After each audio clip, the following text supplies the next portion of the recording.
મિત્રો, વાસ્તુશાસ્ત્ર એનું જીવનની અંદર વિશેષ માત્રામાં મહત્વ છે. વાસ્તુ આપણા જીવનની અંદર સમૃદ્ધિ લઈને આવે છે. વાસ્તુ આપણા જીવનની અંદર કાર્ય સિદ્ધિ લઈને આવે છે. કુંડલીની અંદર ગમે તેવો રાજયોગ હોય, અરે ચંદ્ર ગુરુનો ગજકેશ્વરી યોગ હોય, પંચ મહાપુરુષ યોગ હોય કે કોઈ પણ પ્રકારનો માલવ્ય યોગ વગેરે યોગ હોય, તમારા જીવનની અંદર લક્ષ્મી યોગ હોય, પરંતુ જો તમારા ઘરનું વાસ્તુ ખરાબ છે, તમારી ફેક્ટરીનું વાસ્તુ ખરાબ છે, તમારી ઓફિસનું વાસ્તુ ખરાબ છે, તમારી કન્સ્ટ્રક્શન સાઇટનું વાસ્તુ ખરાબ છે, તો તમારા જીવનની અંદર સમસ્યાઓનો દોર ચાલુ થશે. તમારા જીવનની અંદર મહેનત કરવા છતાં ફળ ઓછું તમને પ્રાપ્ત થશે. દર્શક મિત્રો, ઘણી બધી વખત વાસ્તુમાં એવી વસ્તુ જોયેલી છે કે એક જ જગ્યાએ બે હોટલ હોય, બાજુની અંદર બે હોટલ હોય. એક હોટલ બહુ મસ્ત ચાલતી હોય, સ્ટાફ એને છે, ક્યાંક ને ક્યાંક જોવા જઈએ તો બંનેના માલિક એને છે, છતાં પણ એક હોટલ સારી ચાલે અને બીજી હોટલની અંદર સમસ્યાઓનું સર્જન થતું હોય છે. કારણ શું? કારણ વાસ્તુ. દર્શક મિત્રો, વાસ્તુ જીવનની અંદર એટલું બધું મહત્વનું છે કે આપણા જીવનની અંદર સુખ, શાંતિ અને સમૃદ્ધિ વાસ્તુ લઈને આવે છે. આપણે રૂપિયા ગમે તેટલા કમાઈએ, પરંતુ રૂપિયા કમાયા પછી જે શાંતિની પ્રાપ્તિ કરવી છે તો એમાં પણ વાસ્તુ જવાબદાર છે. પૈસાની આવક જોઈએ છે તો પણ વાસ્તુ જવાબદાર છે. અરે કોઈ બિઝનેસ કરે છે, નોકરી, કોઈ વ્યક્તિ બિઝનેસ કરી રહ્યો છે, કોઈ ક્યાંક ને ક્યાંક વ્યવસાય કરી રહ્યો છે, તો કસ્ટમરને આકર્ષવા માટે પણ વાસ્તુ જવાબદાર છે. તમારા ક્લાયન્ટ્સ તમારી પાસે આવશે, તમારા યજમાન તમારી પાસે આવશે, તમારા ખાસ કરીને કસ્ટમર તમારી પાસે આવશે અને એ કસ્ટમર તમારી પાસેથી તમે જે પ્રોડક્ટ વેચો છો એ પ્રોડક્ટ પોતે ખરીદી કરે તો એમાં પણ વાસ્તુ જવાબદાર છે, એમાં પણ ગ્રહો જવાબદાર છે. અલગ અલગ પદનું વાસ્તુ હોય છે અને આ પદ મુજબ વ્યક્તિના જીવનની અંદર લાભ અને નુકસાન થતું હોય છે. તો દર્શક મિત્રો, આજે આપણે વાત કરવાની છે વાસ્તુની. વાસ્તુ વિષય ઉપર આજે આપણે ચર્ચા કરીશું કે તમારા જીવનની અંદર સમૃદ્ધિનું વરદાન કેવી રીતે મેળવી શકાય. તમે બિઝનેસ કરી રહ્યા છો તો બિઝનેસ માટે એક્ઝેક્ટ દિશા કઈ છે? આ બિઝનેસની અંદર તમારા ક્લાયન્ટ્સને, તમારા કસ્ટમર્સને આકર્ષવા માટે કઈ દિશાની અંદર દોષ ન હોવો જોઈએ? આ દરેક વિષય ઉપર આપણે ચર્ચા કરવી છે. દર્શક મિત્રો, વાત કરી રહ્યા છીએ આજે આપણે વાસ્તુની. આપણા શાસ્ત્રોની અંદર અલગ અલગ શાસ્ત્ર છે. જ્યોતિષ શાસ્ત્ર છે, વાસ્તુશાસ્ત્ર છે, આયુર્વેદ શાસ્ત્ર છે. હવે જ્યોતિષ શાસ્ત્રની અંદર પણ આપણે હસ્તરેખા જોડાવતા હોઈએ છીએ. છાયા શાસ્ત્ર એટલે કે આપણા પડછાયા ઉપરથી જ્યોતિષ કહેવામાં આવતું હોય એ છાયા જ્યોતિષ કહેવામાં આવે છે. વ્યક્તિ, ઘણા લોકો મોઢા ઉપરથી, મુખ ઉપરથી, મસ્તકની રેખાઓ ઉપરથી પણ જ્યોતિષ જોતા હોય છે અને ઘણા લોકો કુંડલી ઉપરથી પણ પ્રિડિક્શન કરતા હોય છે. ઘણા લોકો પ્રશ્ન કુંડલી ઉપરથી પણ પ્રિડિક્શન કરતા હોય છે. આમ જ્યોતિષ શાસ્ત્રની અંદર અલગ અલગ પ્રકાર આવે છે. એમાંનો એક પ્રકાર જેને વાસ્તુશાસ્ત્ર તરીકે ઓળખવામાં આવે છે. દર્શક મિત્રો, વાસ્તુ આપણા જીવનની અંદર બહુ જ મહત્વની વસ્તુ છે. જ્યારે ભગવાન કૃષ્ણએ દ્વારિકા નગરી બનાવી, વિશ્વકર્મા ભગવાને આ દ્વારિકા નગરી બનાવી, ભગવાન કૃષ્ણએ, ભગવાન વિષ્ણુએ વિશ્વકર્મા ભગવાનને કીધું ને એ વિશ્વકર્મા ભગવાને જ્યારે દ્વારિકા નગરીનું સર્જન કર્યું, તમે જોજો દરેક, કારણ કે વિશ્વકર્મા ભગવાને જે કોઈ પણ વસ્તુ બનાવ્યું, કારણ કે વાસ્તુ કલાના સ્થાપત્ય, એવું કહેવાય કે વાસ્તુ છે એ આપણા જીવનની અંદર વિશેષ માત્રામાં લાભ આપતું હોય છે. આપણા શાસ્ત્રોની અંદર અલગ અલગ દિશાઓ બતાવવામાં આવી છે. ઈશાન, અગ્નિ, નૈઋત્ય, વાયવ્ય, ઉત્તર, દક્ષિણ, પૂર્વ અને પશ્ચિમ. હવે એવી જ રીતે દર્શક મિત્રો, તમારા જીવનની અંદર તમારા કોઈ પણ ક્લાયન્ટ્સ છે, તમારા કોઈ પણ કસ્ટમર્સ છે, એ જ્યારે તમારી ઓફિસની અંદર આવતા હોય છે તો એના માટે હંમેશાને માટે, તમારા યજમાન માટે, તમારા ક્લાયન્ટ્સ માટે, તમારા કસ્ટમર માટે, આ બધા માટે કુંડલીની અંદર 7મું સ્થાન અને 6ઠું સ્થાન બહુ જ મહત્વનું છે. જો તમારી કુંડલીની અંદર 7મું સ્થાન બગડેલું હશે તો તમારા જીવનની અંદર સમસ્યાઓનો દોર ચાલુ થશે. તમારા ક્લાયન્ટ્સ આવશે, એને સેટિસ્ફેક્શન નહીં મળે અને ક્યાંક ને ક્યાંક તકલીફોનો દોર વધારે રહેશે. તમને પૈસા દઈને જાય, તમારી પાસેથી વસ્તુ પરચેસ કરીને જાય. એટલા માટે 7માંથી 12મું એટલે કે 6ઠું સ્થાન જોવું બહુ જરૂરી હોય છે. કારણ કે તમારી પાસે આવીને નાણાંનો વ્યય કરે. જો તમારી પાસે આવીને નાણાંનો વ્યય કરે તો એના માટે 7મેથી 12મું સ્થાન એટલે 6ઠું સ્થાન જોવું બહુ જ મહત્વનું હોય. એવી જ રીતે વાસ્તુની અંદર નોર્થ વેસ્ટ દિશા અને નોર્થ દિશા બહુ જ મહત્વની દિશાઓ છે. જે તમારા જીવનની અંદર એટલે કે ઉત્તર દિશા અને વાયવ્ય દિશા બહુ જ મહત્વની દિશા છે. એમાં પણ નોર્થ વેસ્ટ એટલે કે ઉત્તર પશ્ચિમ દિશા, આ દિશાઓ જો તમારી દૂષિત હશે તો તમારા યજમાન તમારી પાસે આવશે, તમારા ક્લાયન્ટ્સ તમારી પાસે આવશે, તમારા કસ્ટમર તમારી પાસે આવશે, પ્રોડક્ટ જોશે અને વયા જશે, આવશે, પ્રોડક્ટ જોશે અને વયા જશે. ઘણી વખત એવું બનતું હોય છે કે આપણે ત્યાં ક્લાયન્ટ્સ આવ્યા, કસ્ટમર્સ આવ્યા, આપણી પ્રોડક્ટની પરચેસ કરે છે, પરચેસ કર્યા પછી એને સેટિસ્ફેક્શન નથી મળતું તો એના માટે સાઉથ વેસ્ટ જવાબદાર છે. જો તમારો સાઉથ વેસ્ટ એટલે કે દક્ષિણ અને પશ્ચિમનો ખૂણો, દક્ષિણ અને પૂર્વ, દક્ષિણ અને પશ્ચિમનો ખૂણો જો તમારો ક્યાંક ને ક્યાંક તકલીફદાયક છે, દક્ષિણ અને પૂર્વનો ખૂણો પણ જો તમારો તકલીફદાયક છે, તો તમારા યજમાનને, તમારા કસ્ટમરને તમારાથી સંતોષ નથી મળતો. જેના લીધે શું થાય છે, તેનાથી તમારી જે કનેક્ટિવિટી વધવી જોઈએ એ કનેક્ટિવિટી વધતી નથી. એનાથી જે તમારા કસ્ટમરનો ગ્રોથ થવો જોઈએ, તમારા એક પછી એક, કારણ કે માઉથ ટુ માઉથ જ્યારે વ્યક્તિઓ પ્રચાર કરતા હોય છે ત્યારે બેનિફિટ વધારે મળતો હોય છે. અને એટલા માટે દર્શક મિત્રો, જ્યારે આ વસ્તુ બનતી હોય છે ત્યારે તમારા જીવનની અંદર આર્થિક સમસ્યાઓનો પણ સામનો કરવો પડે છે અને તકલીફોનો દોર પણ વધારે પડતો રહેતો હોય છે. માટે કુંડલીની અંદર 7મું સ્થાન, 6ઠું સ્થાન અને તમારા ઘરની ઉત્તર દિશા, વાયવ્ય દિશા, નૈઋત્ય દિશા અને અગ્નિ દિશા, આટલી દિશાઓ તમારી સુવ્યવસ્થિત હોવી બહુ જ જરૂરી છે. જો આ દિશાઓ તમારી સુવ્યવસ્થિત નથી, એમાં કોઈ પણ પ્રકારનો દોષ છે, તો તમારા જીવનની અંદર સમસ્યાઓનો દોર ચાલુ રહે છે. એક્ઝેક્ટ નોર્થ એટલે કે 0 ડિગ્રીએ એક્ઝેક્ટ નોર્થ આવે છે, 0 ડિગ્રી ઉપર ઉત્તર દિશા આવતી હોય છે. હવે આ ઉત્તર દિશા આવતી હોય એ ઉત્તર દિશા જલ તત્વની કારક દિશા ગણવામાં આવે છે. એ જગ્યાએ વધારે પડતો બ્લુ કલર આવી જાય, વધારે પડતો રેડ કલર આવી જાય તો પણ તમારા જીવનની અંદર સમસ્યાઓનો દોર વધારી દે છે. તો પણ તમારે ત્યાં યજમાન આવવામાં, કસ્ટમર આવવામાં, ક્લાયન્ટ્સ આવવાની અંદર સમસ્યાઓનો દોર વધારે રહે છે. માટે એક્ઝેક્ટ નોર્થ, તમારો જે બિઝનેસ છે, તમારું જે ઓફિસ છે, એની અંદર તમારે કંપાસ લઈ અને મિડલ એટલે કે બ્રહ્મસ્થાનની અંદર તમારે ઉભું રહેવાનું અને પછી એક્ઝેક્ટ નોર્થ આવે છે ત્યાં શું છે આ વસ્તુ જોવાની. કોઈ પણ પ્રકારનો જ્યારે આ દોષ હોય છે ત્યારે તમારા જીવનની અંદર ઘણી બધી સમસ્યાઓ આવે છે, તકલીફો આવે છે અને એના લીધે તમારા બિઝનેસની અંદર તકલીફો થાય છે. સ્વાભાવિક રીતે દર્શક મિત્રો, અત્યારે હરીફાઈનો જમાનો છે. આજના ટેકનોલોજી યુગની અંદર આપણે જોઈએ, પહેલા આપણે ગૂગલ ઉપર સર્ચ મારતા કે ભાઈ મારે આ વસ્તુ જોઈએ છે તો એના માટે શું કરવું, એટલે ગૂગલ ઉપર સર્ચ મારતા. હવે એઆઈ આવી ગયું અને એઆઈ ની અંદર સ્પીડી, ઝડપથી બધી વસ્તુ આપણને પ્રાપ્ત થતી હોય. એવી જ રીતે દર્શક મિત્રો, વાસ્તુની અંદર પણ એનર્જીનું વિશેષ પ્રકારનું મહત્વ છે. આપણું જે જૂનું વાસ્તુશાસ્ત્ર હતું એ વાસ્તુશાસ્ત્રની અંદર આપણે શું કરતા, ઈશાનની અંદર મંદિર હોવું જોઈએ, અગ્નિની અંદર કિચન હોવું જોઈએ, નૈઋત્યની અંદર માસ્ટર બેડરૂમ હોવું જોઈએ, નૈઋત્યની અંદર તિજોરી હોવી જોઈએ. આ બધી વસ્તુ પણ એનર્જીનું શાસ્ત્ર છે. આપણી એનર્જી, કારણ કે કોઈ પણ જગ્યાએ જ્યારે વાસ્તુ કરવા માટે આપણે જઈએ, અમે તમારા ઘરે આવ્યા હોય અથવા તમે પોતે એવું ફિલિંગ્સ કરો, તો વાસ્તુની અંદર એક તો તમારી જમીન કેવી છે એની એનર્જી કામ કરવાની છે, તમે તે જગ્યાએ કન્સ્ટ્રક્શન કરેલું છે એ એનર્જી કામ કરવાની છે, એની અંદર રહેતા લોકોની એનર્જી પણ કામ કરવાની છે. આ બધી એનર્જીઓ મળે અને પોઝિટિવ વાઇબ્રેશન ક્રિએટ થાય ત્યારે વ્યક્તિને જીવનની અંદર સફળતા સારી એવી મળે છે, ત્યારે વ્યક્તિના જીવનની અંદર એને લાભ મળે છે, ત્યારે વ્યક્તિના જીવનની અંદર એને સમૃદ્ધિનું વરદાન પ્રાપ્ત થાય છે. દર્શક મિત્રો, ખાસ કરીને વાસ્તુશાસ્ત્રની અંદર અલગ અલગ પ્રકારના જે આપણા જીવનની અંદર તકલીફો ઉત્પન્ન થતી હોય, કારણ કે જીઓપેથિકલ સ્ટ્રેસ, પૃથ્વીમાંથી નીકળતી નકારાત્મક એનર્જી, આ પૃથ્વીમાંથી નીકળતી નકારાત્મક એનર્જીની બે લાઈન જે જગ્યાએ ક્રોસ થતી હોય, આવા વ્યક્તિઓના જીવનની અંદર મેન્ટલી ડિસ્ટર્બન્સનું પ્રમાણ રહે છે. ઘણી બધી બીમારીઓ પણ એના લીધે થતી હોય છે દર્શક મિત્રોને. એટલા માટે આપણા એનર્જી વાસ્તુની અંદર ઘણા બધા નિયમો એવા બતાવવામાં આવ્યા છે, ઘણા બધા ઉપાયો એવા બતાવવામાં આવ્યા છે કે જેનેથી આપણા જીવનની અંદર બેસ્ટ રિઝલ્ટ આપણને મળતું હોય છે. ઘણી બધી વખત દર્શક મિત્રો એવું જોયું છે કે કન્સ્ટ્રક્શન સાઇટ કોઈ નવી ચાલુ થાય તો એ સાઇટ ચાલુ થાય ત્યારે તો જોરશોરથી એ સાઇટની અંદર ઓપનિંગ કરવામાં આવે. એમ લાગે કે નહીં આ ગ્રાન્ડ ઓપનિંગ થયું છે, ત્યારે ઇન્ક્વાયરી પણ ઘણી બધી થાય અને પછી ઠપ થઈ જાય એટલે ક્યાંક ને ક્યાંક એના વેચાણની અંદર સમસ્યા ઉત્પન્ન થાય. તો આ બધામાં પણ એ જગ્યાનો વાસ્તુ દોષ જવાબદાર છે.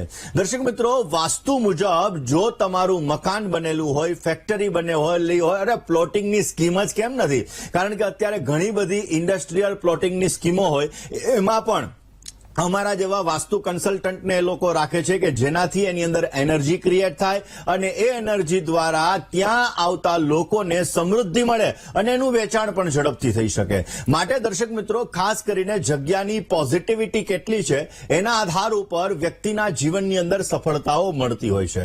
હવે દર્શક મિત્રો, તમારું પોતાનું મકાન બનેલું છે, તમે પોતે ફ્લેટની અંદર રહ્યો છો, તમે પોતે મકાનની અંદર રહ્યો છો, તમારી પોતાની ઓફિસ બનેલી છે અથવા ઓફિસ રેન્ટવાળી છે. હવે એની અંદર તમારે પોઝિટિવ વાઇબ્રેશન ક્રિએટ કરવા છે, એની અંદર તમારે સારો લાભ જોઈએ છે, તો પેલા તો તમારે દરેક દિશાઓને જોઈ લેવી જરૂરી. એ કોઈ ખૂણો તો કપાતો નથી ને, કારણ કે જે જગ્યાએ ખૂણો કપાતો હશે એ એનર્જી કટ થતી હશે અને જ્યારે એનર્જી કટ થાય ત્યારે વ્યક્તિના જીવનની અંદર તકલીફ આવવાની ચાલુ થાય. એ એનર્જીને લગતી સમસ્યાઓ હંમેશાને માટે ઉત્પન્ન કરાવડાવે. પેલા તમારે એ વસ્તુનું ધ્યાન રાખવું જરૂરી કે કોઈ ખૂણો કટ તો નથી થતો ને. હવે આપણે નાના નાના ઉપાયો વિશે ચર્ચા કરીએ કે જે ઉપાયો કરવાથી આપણા જીવનની અંદર બેસ્ટ રિઝલ્ટ મળે છે, કે જે ઉપાયો કરવાથી આપણને સમૃદ્ધિનું વરદાન મળે છે અને આપણા જીવનની અંદર સારો લાભ મળી શકે છે. પહેલામાં વહેલા તો દર્શક મિત્રો, કોઈ આપણી ઓફિસની અંદર એન્ટર થાય, કોઈ આપણા ઘરની અંદર એન્ટર થાય તો એક્ઝેક્ટ એન્ટર થતાની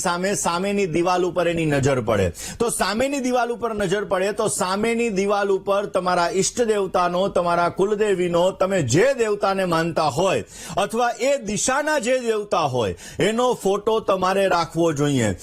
એનો ફોટો રાખવાથી તમારા ઘરની અંદર આવનાર વ્યક્તિ છે, આ વ્યક્તિના વાઇબ્રેશન પોઝિટિવ થશે અને એ પોઝિટિવ વાઇબ્રેશન તમારા ઘરની અંદર પોઝિટિવ એનર્જીના સ્વરૂપે આવશે અને તમારા જીવનની અંદર બેસ્ટ રિઝલ્ટ આપશે, જેને લીધે તમારી આર્થિક પરેશાની દૂર થશે, આર્થિક સમસ્યાઓ દૂર થશે, આર્થિક લાભ તમને પ્રાપ્ત થશે અને એના લીધે તમારા કાર્યની અંદર સુંદર મજાનો લાભ પણ મળી શકે છે.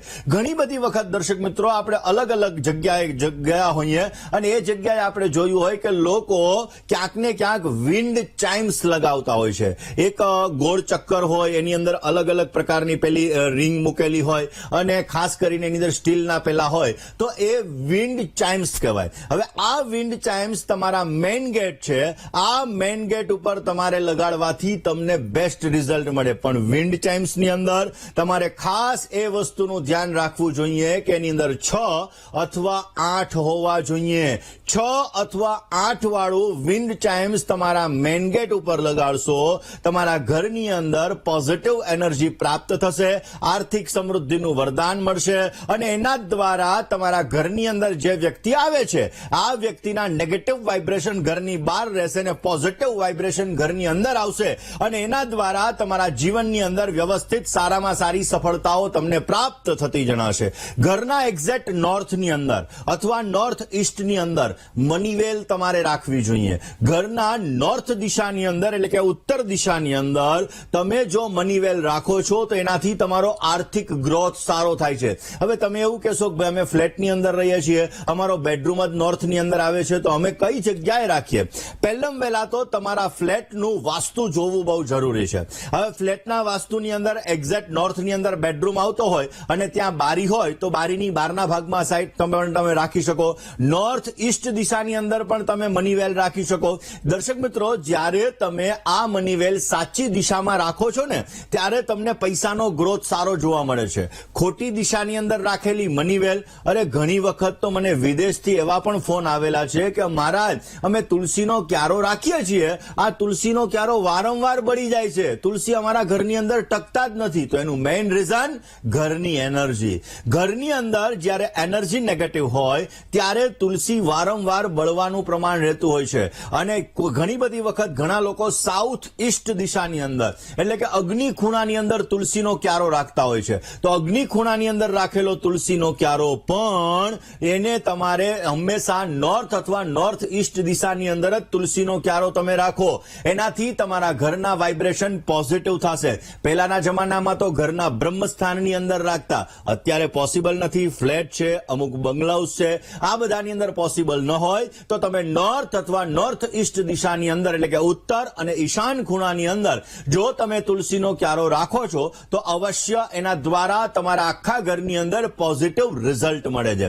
ઘણા લોકોને સ્પેસીસ વધારે હોય એટલે કે બાલ્કની બનેલી હોય, ઘણા લોકોને ટેરેસ આપેલું હોય, ઘણા લોકોને આગળ ગાર્ડન હોય છે. તો આ ગાર્ડનમાં પણ જો તમે દિશા મુજબના વૃક્ષો વાવશો તો એ વૃક્ષો તમારા જીવનની અંદર ગ્રોથ લાવશે, તમારા જીવનની અંદર સમસ્યાઓને દૂર કરશે અને પોઝિટિવ લાભ આપશે. દર્શક મિત્રો, નાની નાની વસ્તુઓ આપણા જીવનની અંદર ઘણી બધી અસર કરતી હોય છે અને આ જ વસ્તુના આધારે આપણા જીવનની અંદર લાભ પણ થતો હોય છે અને આ જ વસ્તુના આધારે આપણા જીવનની અંદર નુકસાન પણ થતું હોય છે. દર્શક મિત્રો, વાસ્તુશાસ્ત્ર મુજબ જે આપણે પુસ્તકો વાંચીએ છીએ, ચોપડાઓ છે, આ બધાનો સંબંધ બુધ ગ્રહ સાથે જોડાયેલો છે. બુધ એને ગ્રહોના રાજકુમાર તરીકે ઓળખવામાં આવે છે. બુધ આપણી વાણીનો કારક છે, બુધ આપણી બુદ્ધિનો કારક છે, બુધ કાન, નાક અને ગળાનો કારક છે અને બુધ આપણી નસોનો પણ કારક ગ્રહ છે. જ્યારે બાળક વાંચવા માટે બેસે છે અને પુસ્તકોને ખુલ્લા રાખે છે અને વાંચી લીધા પછી એ પુસ્તકોને બંધ નથી કરતા અથવા તો એમનેમ ખુલ્લા એમનેમ છોડી દે છે, પુસ્તકો આમ તેમ ફરતા હોય છે, પુસ્તકોનું ધ્યાન વ્યવસ્થિત નથી રાખતા, તો આવા લોકોને ભૂલવાની ટેવ ક્રિએટ થાય છે. આવા લોકોની બુદ્ધિની અંદર સમસ્યાઓ ઉત્પન્ન થાય છે.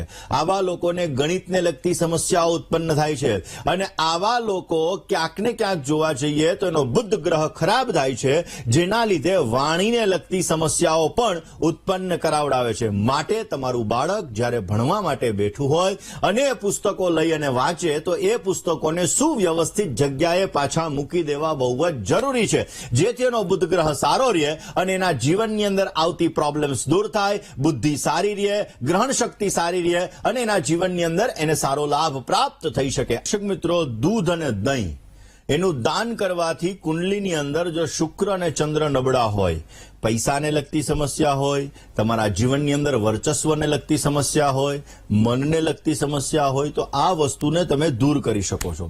જ્યોતિષ મુજબ જોવા જઈએ તો સોમવાર અને શુક્રવાર આ દિવસે દૂધ અને દહીંનું દાન કરવું જોઈએ. દર્શક મિત્રો, દૂધ અને દહીં એનું દાન કરવાથી અવશ્ય તમારો ચંદ્ર અને શુક્ર જો નબળો હશે, જો સમસ્યા આપતો હશે તો તમને લાભ મળશે. ક્યારેય દૂધ અને દહીંને ખુલ્લા ન મૂકવા જોઈએ. બહેનોએ ગરમ કરી લીધા પછી દૂધ અને દહીંને ક્યારેય ખુલ્લા ન મૂકવા જોઈએ, છીબું અવશ્ય ઢાંકવું જોઈએ, નહીતર શુક્ર નબળો થાય છે, ચંદ્ર નબળો થાય છે અને એના લીધે તમારા સ્વાસ્થ્ય ઉપર અસર પડે છે અને તમારું સ્વાસ્થ્ય બગડે છે. તો આ વાતનું ધ્યાન રાખવું બહુ જ જરૂરી છે. દર્શક મિત્રો, તમે જ્યારે જમવાનું બનાવો, ભોજન બનાવો, તો આ ભોજન સમયે બની શકે ત્યાં સુધી ભગવાનનું ભજન કરતા કરતા ભોજન બનાવવું ઉત્તમ ગણાય. કારણ કે ભોજન બનાવતા સમયે જે વિચારો તમે કરો છો એ વિચારો એ ભોજનની અંદર જાય છે. નથી કહેતા જેવો આહાર એવો વ્યવહાર. એના લીધે જો તમે જે ભોજન બનાવો છો તો આ ભોજન સમયે તમારા વિચારોની જેટલી શુદ્ધતા હશે એટલી એ ભોજનની અંદર શુદ્ધતા રહેશે, એનાથી તમને બેનિફિટ મળશે. જ્યારે ભોજન બનાવી લો ત્યારબાદ થાળ ભગવાનને અર્પણ કરી અન્નપૂર્ણે સદાપૂર્ણે શંકર પ્રાણવલ્લભે જ્ઞાન વૈરાગ્ય સિદ્ધ્યર્થમ ભિક્ષાંદેહી ચ પાર્વતી, એટલે તમે અન્નપૂર્ણા માતાજીનું સ્મરણ કરી અને જ્યારે ભોગ ભગવાનને લગાડો છો તો એ ભોગ અમૃત સમાન બની જાય છે અને એના લીધે તમારા પરિવારજનોનું આરોગ્ય સારું રહે છે, પરિવારજનોની અંદર સંપ રહે છે અને તમારા કાર્યની અંદર પણ તમને સારી સફળતા મળતી જણાય છે. મિત્રો, વાસ્તુ સબ્જેક્ટ ઉપર આપણે ચર્ચા કરતા હતા કે વાસ્તુ આપણા જીવનની અંદર સમૃદ્ધિનું વરદાન આપે છે. વાસ્તુની અંદર નાના નાના દોષો જ્યારે ઉત્પન્ન થાય છે ત્યારે આપણા જીવનની અંદર તકલીફોનો દોર ચાલુ થાય છે. આપણા જન્માક્ષરની અંદર ગોચરના ગ્રહોની અંદર જ્યારે બદલાવ થતો હોય, કોઈ મહાદશા, અંતરદશા, પ્રત્યંતર દશા, એ પ્રકારે જ્યારે ચેન્જીસ થતા હોય ત્યારે આપણા ઘરની અંદર નાના નાના ચેન્જીસ થાય છે અને એ નાના ચેન્જીસ આપણા ગ્રહોની સમસ્યાઓને ઉત્પન્ન કરાવડાવે છે. માટે આપણા ઘરનું વાસ્તુ સુવ્યવસ્થિત રાખવું બહુ જ જરૂરી છે. ફ્રીજ, એ ખાસ કરીને જોવા જઈએ તો ફ્રીજ છે, ઘરઘંટી છે, વોશિંગ મશીન છે, આ બધી વસ્તુઓ આપણા આપણા જીવન ઉપર અસર કરતી હોય છે. અને એટલા માટે જ્યારે કોઈ જગ્યા સુવ્યવસ્થિત જગ્યાએ છે તો એનું રિઝલ્ટ તમને પોઝિટિવ મળશે, પરંતુ ખોટી જગ્યાએ એ વસ્તુ છે તો તમારા જીવનની અંદર ગ્રોથ અટકાવે છે, સમસ્યા ઉત્પન્ન કરાવે છે અને તકલીફોનો દોર પણ કરાવતું રહે છે. દર્શક મિત્રો, વાસ્તુ આપણા જીવનની અંદર બહેતરીન રિઝલ્ટ આપતું હોય છે અને આ વાસ્તુના આધારે આપણા જીવનની અંદર આપણે કાર્યક્ષેત્રમાં પણ પ્રગતિ મેળવી શકીએ છીએ. જ્યારે તમારો સાઉથ ઈસ્ટ ખૂણો એટલે કે અગ્નિ ખૂણો કહેવામાં આવે, આ અગ્નિ ખૂણાની અંદર વધારે પડતો બ્લુ કલર અને વધારે પડતો લાલ કલર તમારા કસ્ટમરનું સેટિસ્ફેક્શન બગાડશે. એટલે કે જો ત્યાં વધારે પડતો લાલ કલર છે અથવા વધારે પડતો બ્લુ કલર છે તો તમારા જે યજમાન હશે, કસ્ટમર હશે, તો એ લોકોને સંતોષ નહીં મળે. એ લોકોની અપેક્ષાઓ વધારે હશે અને એ અપેક્ષાઓના આધારે એને સંતોષની પ્રાપ્તિ નહીં થતી જણાય, જેના લીધે તમારા જીવનની અંદર જે તમને ક્યાંક ને ક્યાંક ગ્રોથ જોઈએ છીએ એ ગ્રોથની અંદર પણ તમને સમસ્યાઓનો દોર રહેતો જણાય. માટે સાઉથ ઈસ્ટ દિશાની અંદર વધારે પડતો લાલ કલર ન રાખવો જોઈએ, વધારે પડતો બ્લુ કલર પણ ન રાખવો જોઈએ, એટલે તમને પોઝિટિવ રિઝલ્ટ મળતું જણાશે. મિત્રો, ગ્રહારાજ્યમ પ્રયચ્છન્તિ ગ્રહારાજ્યમ હરંતિ ચ ગ્રહેષુ વ્યાપિતમ સર્વમ ત્રૈલોક્ય સચરાચરમ. ગ્રહો, જ્યોતિષ એ વિજ્ઞાન છે અને જ્યોતિષના આધાર ઉપર આપણે માહિતી મેળવી શકતા હોય છે. આપણા ઋષિમુનિઓ મહાન વૈજ્ઞાનિકો થઈ ગયા. એટલા માટે દર્શક મિત્રો, જ્યારે આ ગ્રહોની ચાલની વાત થતી હતી, એટલે કે ભૂતકાળની અંદર જ્યારે આ ભવિષ્ય દર્શન કાર્યક્રમની અંદર શનિ અને રાહુ બંને ગ્રહો સાથે આવશે, ગુરુ ક્યાંક ને ક્યાંક રાશિ પરિવર્તન કરશે, એ પછી દેશ અને દુનિયાની પરિસ્થિતિના આધારની જ્યારે ચર્ચા કરવામાં આવી હતી ત્યારે એવી વાત થઈ હતી કે અમેરિકાની અંદર ક્યાંક ને ક્યાંક જે અત્યારે ડોનાલ્ડ ટ્રમ્પ દ્વારા ઘણી બધી સમસ્યાઓ છે તેના અંગત વ્યક્તિ એના દ્વારા રસ્તાઓ ઉપર વિરોધ પ્રદર્શન ચાલુ થશે. આપણે જોઈ શકીએ છીએ કે એ ગ્રહોની જે પરિભાષા છે, એ ગ્રહોનું જે ટ્રાન્સફરન્સ છે, એના લીધે અત્યારે ટ્રમ્પ અને એલોન મસ્ક આ બંનેના લીધે બંને ઉપર ક્યાંક ને ક્યાંક વિરોધ પ્રદર્શન ઘણું બધું થઈ રહ્યું છે. તો દર્શક મિત્રો, ગ્રહો આપણા જીવનની અંદર ઘણો બધો ભાગ ભજવતા હોય છે અને હજી પણ આપણે જોઈએ છીએ કે જ્યારે આ શનિ અને રાહુ ઓલરેડી સાથે જ છે, ગુરુ મહારાજ પણ રાશિ પરિવર્તન કરીને 8 વર્ષ સુધી અતિચારી ગુરુ રહેવાના છે અને આ 8 વર્ષ સુધી અતિચારી ગુરુનું પરિભ્રમણ નવી ટેકનોલોજી લાવશે અને આ નવી ટેકનોલોજી ક્યાંક ને ક્યાંક જીવનની અંદર ઘણો લાભ આપશે પણ ઘણું નુકસાન પણ કરશે. માટે થોડું ઘણું સમજીને રહેવું એ પણ આપણા માટે બહુ જ જરૂરી રહેશે.